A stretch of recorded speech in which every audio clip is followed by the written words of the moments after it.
Welcome to Talk Comics to me. It's time for us to talk about comic books.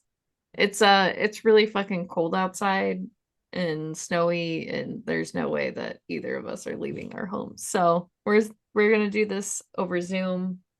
If you're watching, we're gonna do like 2 weeks, but separate. So we'll see you both times, or you'll hear us both times. I'm Chan Yes, Champenstein, I'm Heather. and I don't know. Go ahead, Heather. You take it away. All right. So first, my hands are all sweaty for some reason. I have this book called Earthman, Wholesomely Deranged, The Sublime Interstellar Works of Robert Nunn. I've been very excited about this for some reason. I have no idea why. I saw it in previews and just had to get it.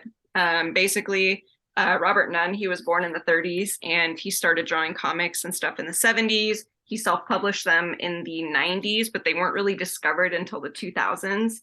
And each issue that he did, there was only like 500 copies printed. Mhm. Um, and so, yeah, just started reprinting his books. There are a bunch of comic strips that are done about like satanic panic and stuff like that. There's, Okay. what does it say? There is, they describe them in a funny way. Heavily sedated depictions of diabolic vampires and blood transfusion performing robots.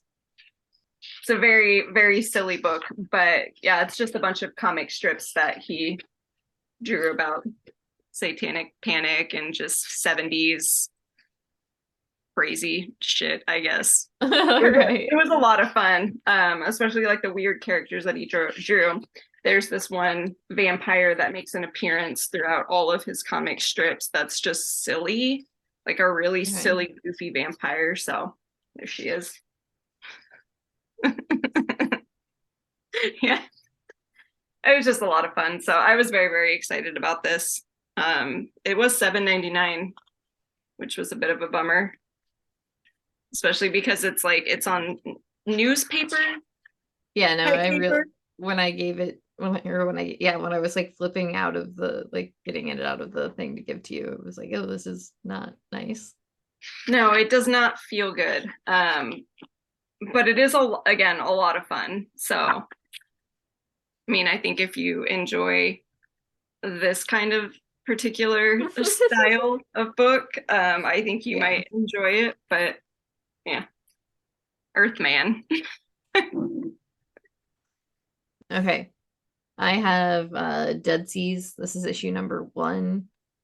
I love that cover. Yeah, the cover is so good. That's I think part of the reason I actually grabbed this issue or this book because I was like, yeah, the cover's great. Uh Mm-hmm. so this is by Kevin Scott and then Nick Brokenshire does the art. Uh it's about ghosts and incarcerated people who are fighting ghosts on this ship off in the middle of the ocean. Um Okay. I did not personally really like it. I like the art a lot, like, and I like the colors a lot. Like the monster and the ectoplasm was like, Oh yeah, that's so neat. yeah, like I like that a lot.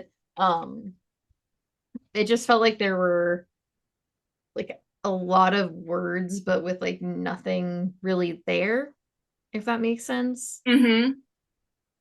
Which is how I feel about Stephen King novels sometimes. I understand what you were saying 100%. And it's like it's not bad. It was just one of those things where I feel like I needed a little bit more, like I felt like I was supposed to really connect with the main character, but it just wasn't there. Right. uh so I had just special ordered this one, so I probably won't keep reading it. Okay. I think that's um fair. yeah, it's not bad, it's just not what I want. So then next I have Stuff of Nightmares. This is issue number 4.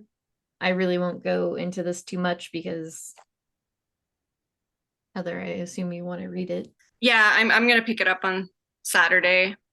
But yeah, this just wraps up the story of the brothers who are making monsters. And I don't know, I really, really love this a lot. Like it's a lot of fun.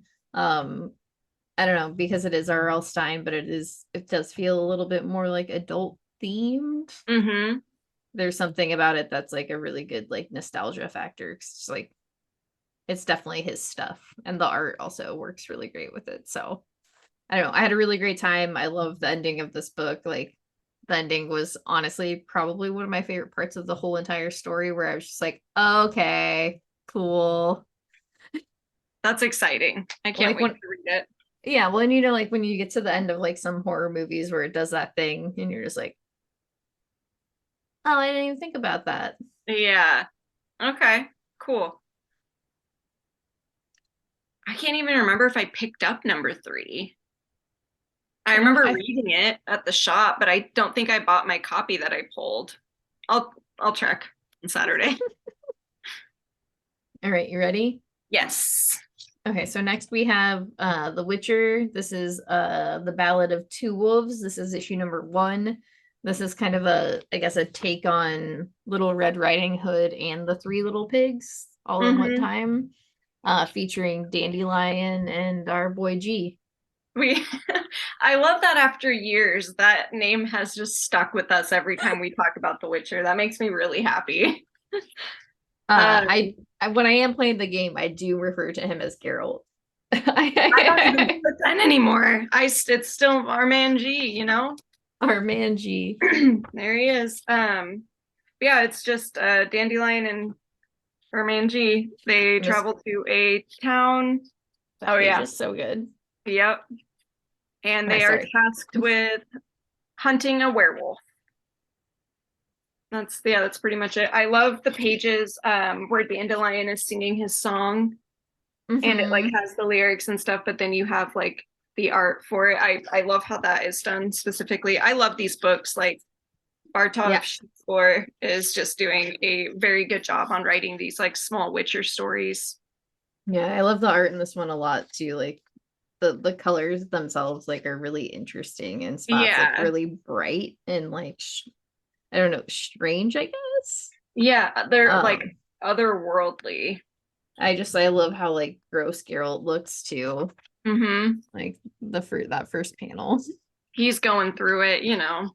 But I don't like the nice thing about this one too is just like the last Witcher story we read like was such a fucking downer Mm-hmm.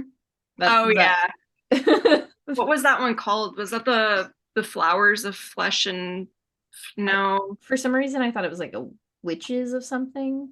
Let me look it up real quick because I just I keep like thinking of the Flowers of Flesh and Blood, but that was the one I think before that. So I just remember reading Witch's that. Lament. Yes, yeah. Or was it Fading Memories? I don't know, maybe it was both of them I don't know. Those two both came out last year, I think. Oh no.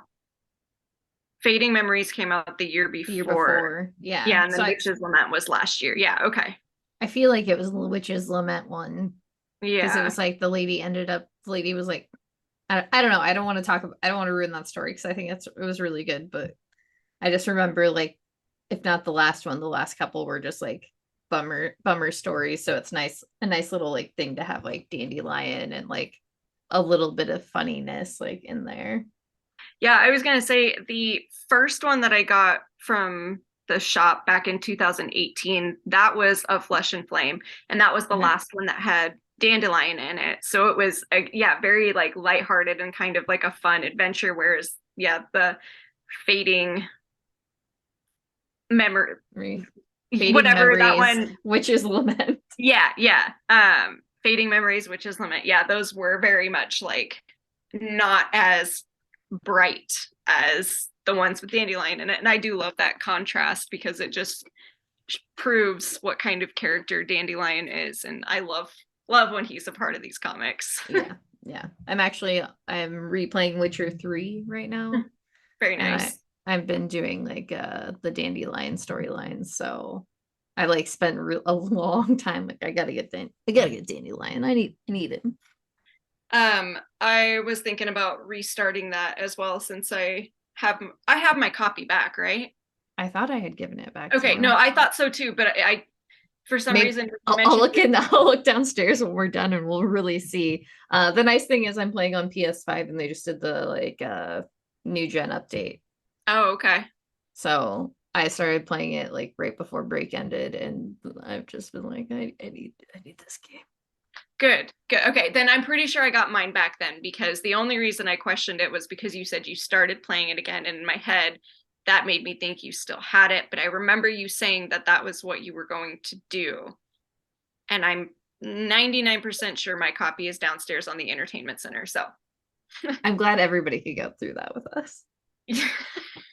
yeah, from point A to B to Z, we'll figure stuff out. We're getting Or there. point G, if you will. I will. All right, I'm going to talk about my next comic. Mhm, mhm. Okay. This is Ghost Planet. This is a Scout one shot. Before I talk about it, I do have to say it smells so good. Like, I can't believe how good this book smells. The cover feels so good. Yeah, like the whole book, like even the pages and stuff, like when you turn it, I don't know how well you can hear it. Oh yeah, it sounds like thick paper. Yeah. Quality book in terms of the way it feels and looks. So this book is about a family who is traveling to another planet to pretty much figure out if it can sustain life because the traveling spaceship that they're on or whatever that is housing like tons and tons of people, it's running out of like resources and stuff. Mhm. So it's a dad, a daughter, a son, and then the son's wife. They go to this planet to kind of scope it out. On the planet there's like a fungus that is taking over, like controlling them essentially. And again, it's a one shot, so the story goes like really quick. Mm. um it was I liked it. I liked it quite a bit, especially for like how fast it went and for you're not really given like all of the information to understand like, well, what happened, like why are they living on this spaceship. And I do Mhm.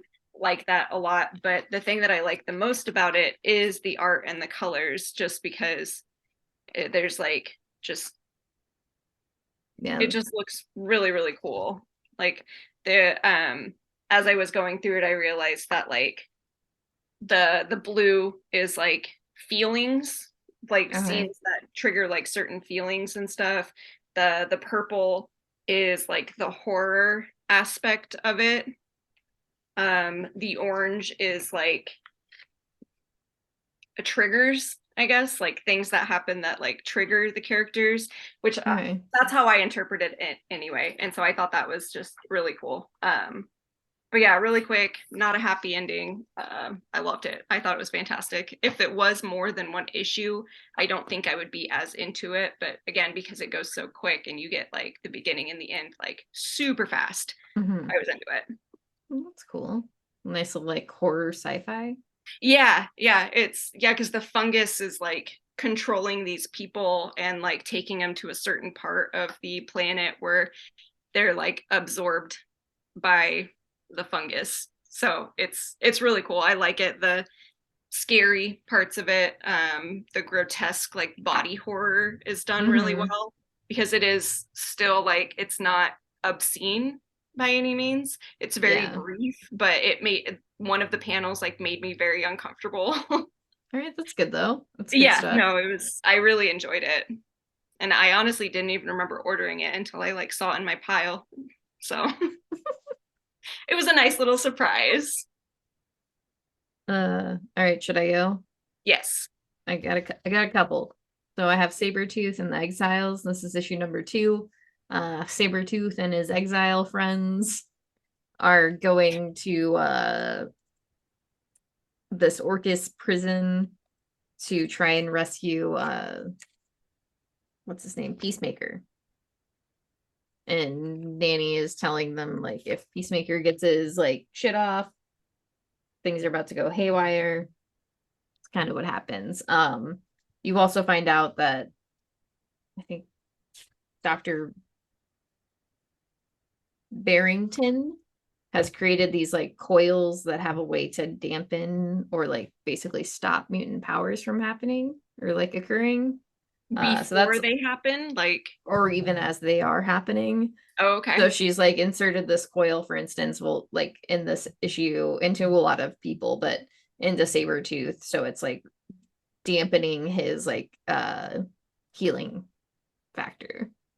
Okay. That's Uh, but pretty she's like cool. made it on a bigger level and it's like a whole experiment. So yeah, I thought that was a really interesting thing. And she talks about like she has a letter to like Orcus higher ups about like birth control and how birth control was first studied on like people like these women who were incarcerated and how birth control was like also then used to like experiment like before it was used to like make sure it was safe on women in Puerto Rico, and then Mm-hmm. talking about like her, and then she like wraps that up into like her own studies with this coil and the fact that she's used like a bunch of mutants as like test subjects as well. So yeah, I thought that was like this book continues like to be something very very interesting, like where it wraps up I think the thing that like works with this book and like what it's trying to say is it's a lot about like utopias and like what we like X-Men as a whole, especially right now, is like, you know, they made this utopia. So it's a lot about that and like how that affects like other people. Mm-hmm. That's all I have to say about Sabretooth and the Exiles. Okay. I do have one thing to say about Sabretooth is the cover artist. I can't remember who it is, but I love the way that they draw Sabretooth. That's all I was Mm-hmm. gonna say. Like that cover is great. Like he looks terrifying on that cover. This is actually a B cover. Hold on. So I think this is the Ibn Koyeo.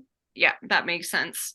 Yeah, I remember like pulling that out when I was doing the penguin check-in and stuff, and I was like, oh, I like that cover a lot. Yeah, I've been looking at the B covers for this like this book a lot too. So Mm-hmm. okay, so then next I have Chroma. This is issue number 2. This is also one I won't really talk as much about because I know Heather wants to read it. Mm-hmm. Uh, I do continue loving this. I do continue to love the series. The use of colors and the black and white really do blow me away. I really am interested in like where the story is going.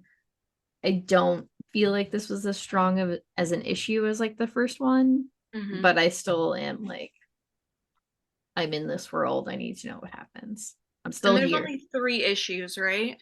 3 or 4. It is a Okay. pretty short one. Okay.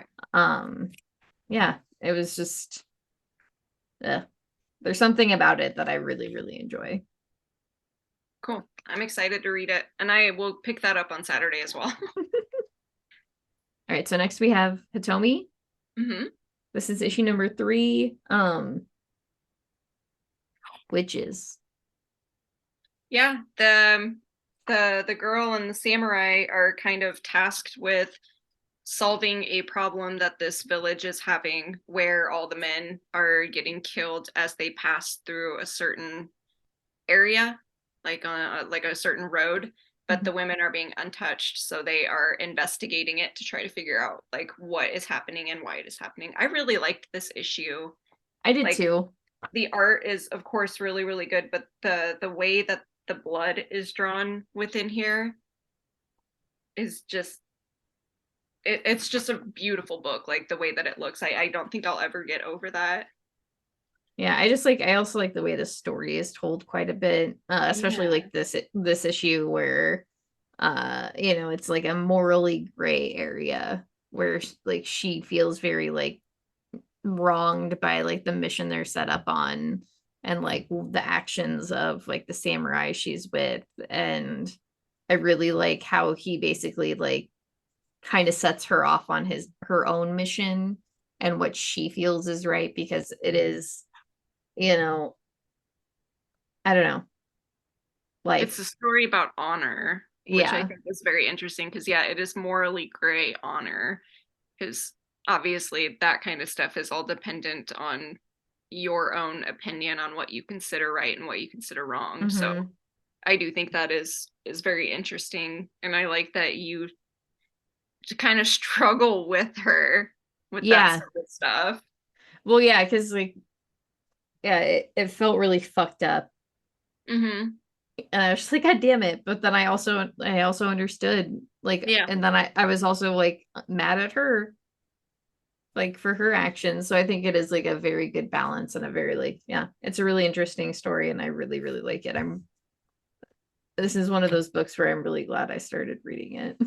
Yeah, me too. I'm glad that I did end up adding it, and because I only special ordered that first one and then immediately added it because I it's worth picking up. It's worth reading. Oh my God, I didn't even notice like this one panel set up, like the panels are actually broke down with like swords. Yeah. See, that was my favorite page because of the way that the blood looks on that page, Ah, that's like on the great. swords and stuff. It's so good. Uh, great art. Okay, sorry. Okay, I will go next. I have Cover the Dead with Lime. This is issue number 3. This is another one where before I talk about the actual book, I just need to say the pages of this particular issue feel so nice. Like the highest quality that this book has put out so far. This is a very small publisher. This is Blood Moon Comics. They do not have very many comics. I am reading 2 out of probably 4 that they have out right now. But this particular story is set in the Middle Ages during the Black Plague. This one man is dealing with, like the Black Plague. Instead of them just dying, they come back as zombies. That was the whole thing. Mhm. So he is dressed as a plague doctor, and he's on a mission trying to find this one woman who had sent him a letter who needs help. So he's like traveling across desolate land and stuff between all these zombies and stuff to get to her. But this issue goes into how he became the plague doctor and Okay. like the death of his son, and when he realized like it's not just killing people, it's bringing them back too. So he knows something is wrong, so he's trying to do good. Like he's trying to make it so that his son's death wasn't like worthless or whatever. I do really surprisingly enjoy this book, and I like the art a lot, even though it's not like good. Mm-hmm. It just works really well for the story. It's like it's just dark, and it just, I don't know.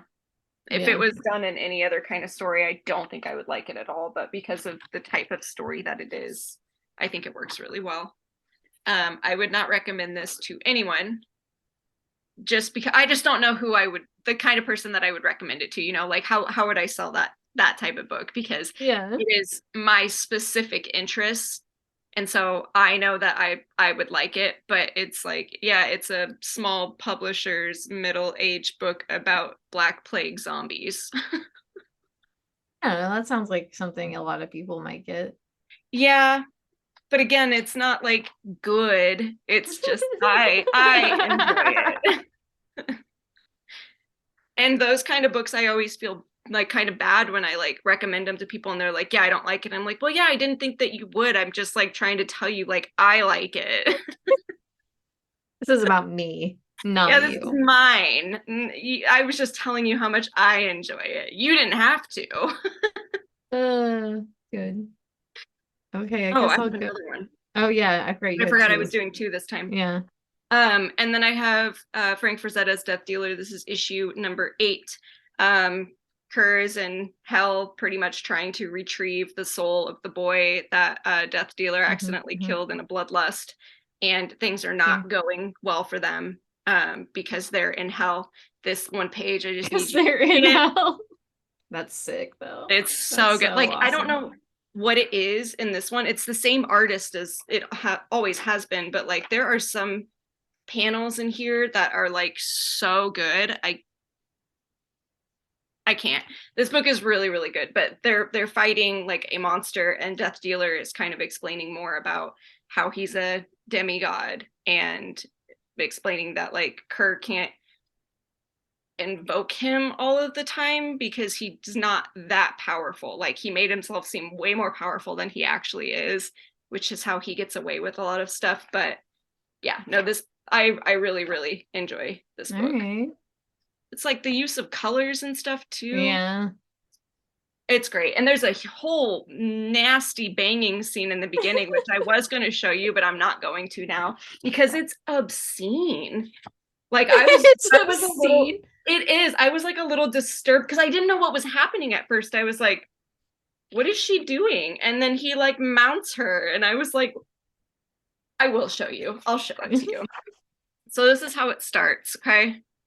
She's like sitting naked on, and then she turns around, and I was like, Mm-hmm. Wait, what is is that a that? that's not a normal guy? No, this Oh, is I just assumed it was like a human being. no, and I think that's what makes it obscene. And then he says, "That's my good little whore," Oh, that's and weird. mounts her. It's strange. Okay. Yeah, Yeah, it was a little obscene. Um, so yeah, that's how it started, and I was like, "What am I reading? Why am I reading this?" And then it makes sense why there's a naked woman right there. I can't really even see it. Oh yeah. It took me forever to see that. I was like, "What am I looking at?" Flip it upside down. Those are titties. So anyway, that's Death Dealer. That's issue number 8. I love this story. It's so much fun. Oh goodness. So then I have Eve, Children of the Moon. This is issue number 3. Um,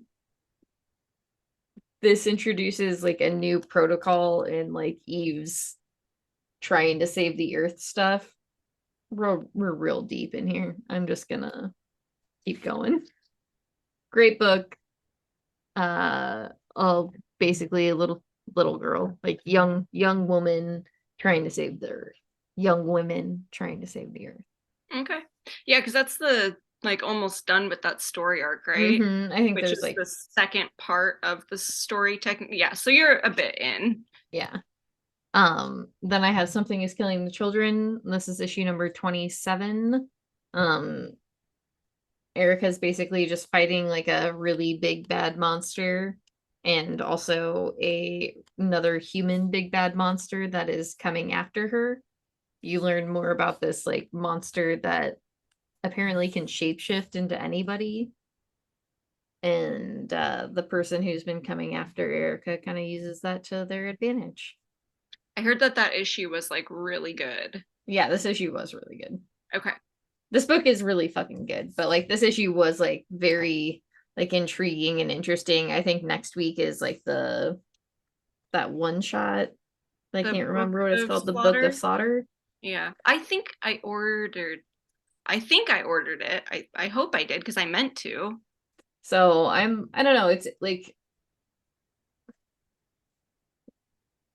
I really don't understand how this like story is still going and still like super consistent and really good. It's mind-boggling, honest to be honest with you. Yeah, Um and still like interesting and stuff.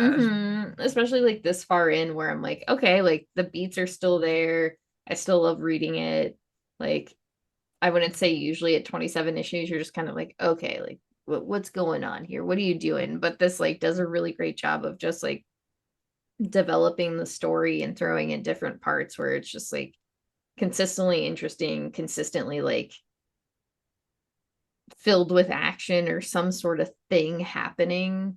And just like you're getting like constant development of the world or the characters, like whether they be characters you don't know if you'll see ever again or if they're characters that you like Erica you've been following the whole time. Yeah, it's dumb. Here we are. I still In a can't get good over. way. Yeah, yeah, in a very good way. It's just like I still can't get over like when I read that first issue and now I'm still here and I Hmm. like this is one of my favorites. I remember when you read that first one. Yeah. I will never forget it. Like I will never forget like getting to the last page and being like, "No." Yeah, I remember we had that whole conversation about like monsters and how they appear to like adults versus children. We had a Mhm. really long conversation about that one time about our theories and stuff. I don't know why that's like what I remember from you reading that book, but it was that whole conversation that we had. Okay, I'm done now though, for real. Okay. And it's both of us now, right? Yes, it Okay. is. And then the one after it is me. Okay. And then I have one more as well. Okay, so we're good. We got Yes. Batman, Superman. This is This world's is World's finest. Finest. Um, this just continues the story arc of Thunder Boy. And the And Joker and the Key, is that his name? yeah, Or the the Joker and the I can't Key. remember the Key. Yeah, Okay. They Keymaster. yeah, they kidnapped David and they're trying to get him to say who Batman and Superman's like real identities are, but he won't break because he is unfortunately a good boy. Yeah, and then he kind of snaps. Yes. Which I would have too. Honestly, if that pale-faced fucking loser Just beat you with a was crowbar. beating me with a crowbar and like laughing about it, I would be so upset about it. Yeah, Um no. I know we say this every single issue so far, but like Dan Mora's art and Tamara's colors are just so good. Hmm. I love it take that the fact that they're taking these characters that have been around forever and like making them their own. And one of my favorite panels in here is this one where he's torturing him, but he's wearing David's bandana. Oh I thought yeah, that was really funny. I don't know why. It just seemed like such a Joker thing to do. it is very much though. It's but yeah, they do such a good job on this book. And I, despite not really, I wouldn't say caring for these characters, not as interested in these ones as like normal, but I am so interested in this story. Like Yeah, I do like reading it every time it comes out. it's a lot of fun, if nothing Yeah, else. Like it's yeah, just it like very much is. consistently like fun. I guess it like also looks great every time. So like, Yeah, hell yeah. and that I think that could be a big part of it because like a couple of the issues have just been kind of like not necessarily filler, but it's just nothing real exciting has happened. It's just Hmm. like a continuance of the story, but it's still just as good as the like exciting issues. Yeah. What a great job. Okay, I go. Yeah, you go, I guess. All right. I have this bad idea one shot. It's called Werewolf. One shite? And I was burping as I was saying it. This is a one shot Werewolf. And then the second story is The Society of Fearless Frontiersmen, which I did not read that one, so I can't give like a totally good review on it. I can just say I love the artist who did it because they're the one that did Odin's Eye. So it like looks really good. But the first Hmm. story, Werewolf, is about a guy named Moko who is from this um tribe, I guess. I'm not really, I can't remember what he considers them, but they hunt werewolves. And it's something that his people have always done. And when he goes on one particular hunt with his dad, he gets scared because he's a 10-year-old boy and they're going to hunt werewolves, and he ends up running and his dad gets killed. So he is like shunned from his people. He begins drinking a lot when he gets older, kind of loses all of his abilities to hunt werewolves and stuff like that. And then in the story, he is an adult and he is a prisoner of war, essentially. It's during World War II, is what it seems like anyway, because they're talking about Nazis, but he is tasked with hunting the werewolf that has been like bothering them. And Okay. so he kind of like taps into his people's powers and stuff to hunt this one werewolf. I really, really enjoyed it. It was a very solid story, in my opinion. There's like, it's all in black and white. So Hmm. there's like pages where someone is obviously being killed, but there's like no blood, I guess. Um, I am going to show my favorite thing, which I sent to Champ earlier. That is a completely empty panel that just has directions in it. I thought was pretty funny. Um, but yeah, I did really, really enjoy this story. I like that it was a one shot, and for it being like two stories in one, it was like the size of an actual comic. Yeah. Yeah, it looked really good. It was a really good story. That's all. Okay. I got Batman v Robin. This is issue number 4. This gets this goes on into like the first issue of Lazarus Planet, the Omega one, I believe. That the whole Lazarus Alpha. event that's happening. Yeah, sorry. Lazarus Planet Alpha is after Okay. this. Um, so you just kind of find out like all of the stuff that's been happening. You find out how like the Lazarus pits are involved, and I know there's a lot of shit going on. I don't really care. Was it the last issue of that series? No, there's more. I think there's There's like at more. least two more issues of this. So it's like Lazarus Planet Alpha, and then this Batman Robin, and then all of the like I guess one shots and shit that come after that. Okay. I don't know, like I really like the issue. I feel like I'm talking down about it, but there's just like there's so much going on in there, and it's like Hmm. I also just like don't really care. That's fair. So it is what it is. Are you ready? Yes. Okay. We have What's the Furthest Place from Here? This is issue number 9. This continues giving you backstory about like how the houses formed and how everybody kind of came to be. This issue was drawn by Sweeney Boo. It was so good. Yeah. I really like this issue. I mean, I don't know if it was also like Sweeney Boo's art, Hmm. or if it was the story itself, but the ending like oddly bummed me out.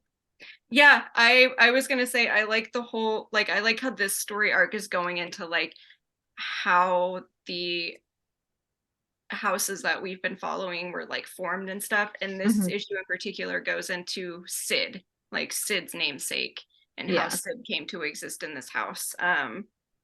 I yeah, the art is super good. It really I think it was a bummer because we know that like that's what has been happening to them when they grow up. Hmm. Like not necessarily like every single one of them, but it's not like nothing good is going to happen to them after they leave. Otherwise, we would have, run into them again at some point, or we would know Yeah. what happened to them. But I don't know. I think it helps that we got to see them in with their people and stuff, and then when they grow up, like when they leave and like the journey, the things that happen to them afterwards, Hmm. so we know that they're just not like, well, you're 18 now, you're dead. Like there's a step to it, I'd like say a there's whole thing to it. yes, yeah. And I do, Traditions. yes, I like that they're going into the history, I guess, of this story, because they just like threw you right into it, and we had no idea like what happened before, and we've been getting like bits and pieces of it as the story goes on. And I do like how each of these issues also has been done by a different artist, so Hmm. it gives like a completely different feel every single time. Yeah. I feel like I like this story arc way more than the first story arc, unfortunately. I do too. My Oberon is my favorite character, and I really really like that we get to see these characters done by different people, because again it gives a different feeling each time. And like Hmm. I did like the introduction of the people, but this has more like heart, I think, to it. 100%. Yeah. I think Yeah, that because is I like the real thing about it is it does feel like it has more like heart to it. yeah, and I think I because I also enjoyed this story arc a lot. Like the last issue just hit really good, and like this Hmm. one does too, because it's like, I don't know, they're really good at developing these characters and bringing them in and then like making them leave right away. And it's a very good story, and this story arc in particular has just been brilliant. Agreed. Agreed. That's all we got, right? Yeah, that's it.